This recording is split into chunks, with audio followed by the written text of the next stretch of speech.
നമുക്ക് നേരെ അടിക്കുന്ന ചില കാറ്റുകളുടെ പിന്നിൽ ദൈവത്തിനൊരു പർപ്പസ് ഉണ്ട്, ഒരു ഉദ്ദേശമുണ്ട്, അല്ലേ?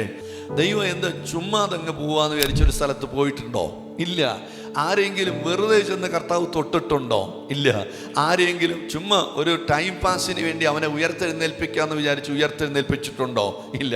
ചുമ്മാതെ യേശു ആരുടെയെങ്കിലും കരത്തിൽ പിടിച്ചിട്ടുണ്ടോ? ഇല്ല. ചുമ്മാതെ ഏതെങ്കിലും പടക് ദൈവം ശൂന്യമാക്കിയിട്ടുണ്ടോ? ഇല്ല. കർത്താവ് എന്തെങ്കിലും ചെയ്തിട്ടുണ്ടെങ്കിൽ, ആരെങ്കിലും വിളിച്ചിട്ടുണ്ടെങ്കിൽ, ആരെങ്കിലും അയച്ചിട്ടുണ്ടെങ്കിൽ, ആരെങ്കിലും തൊട്ടിട്ടുണ്ടെങ്കിൽ, ആരെങ്കിലും എഴുന്നേൽപ്പിച്ചിട്ടുണ്ടെങ്കിൽ അവരെക്കുറിച്ച് ദൈവത്തിനൊരു പദ്ധതി ഉണ്ടായിരുന്നു. വിശ്വസിക്കുന്നവരൊന്ന് സ്തോത്രം പറഞ്ഞേ. അപ്പം നിങ്ങൾ പറയും, ചില കാറ്റുകൾ എനിക്ക് നേരെ അടിച്ചില്ലായിരുന്നെങ്കിൽ ഞാൻ ഈ തീരത്തെത്തത്തില്ലായിരുന്നു. ചില വിഷയം എൻ്റെ മേൽ കടന്നു വന്നു, അവിടെ ഞാൻ ദൈവത്തെ നോക്കി നിലവിളിച്ചു.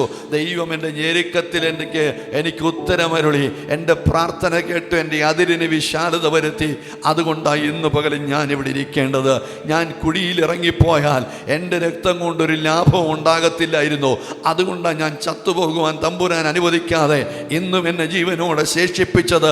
ഇതിൻ്റെ എല്ലാം പിന്നിൽ എൻ്റെ തമ്പുരാന് വലിയൊരു പദ്ധതിയുണ്ട്.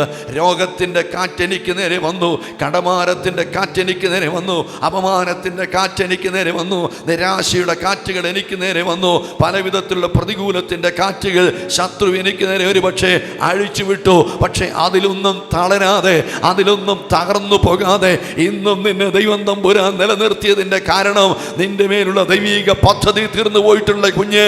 അത് വിശ്വസിക്കുന്നവർ കരങ്ങളെ അടിച്ച് ശക്തിയോടെ ദൈവത്തിന് നന്ദി പറ. എന്നെ കുറിച്ച് നിനക്കൊരു പദ്ധതിയുണ്ട്, അത് തീരുന്നത് വരെ ഞാൻ അസ്തമിക്കത്തില്ല.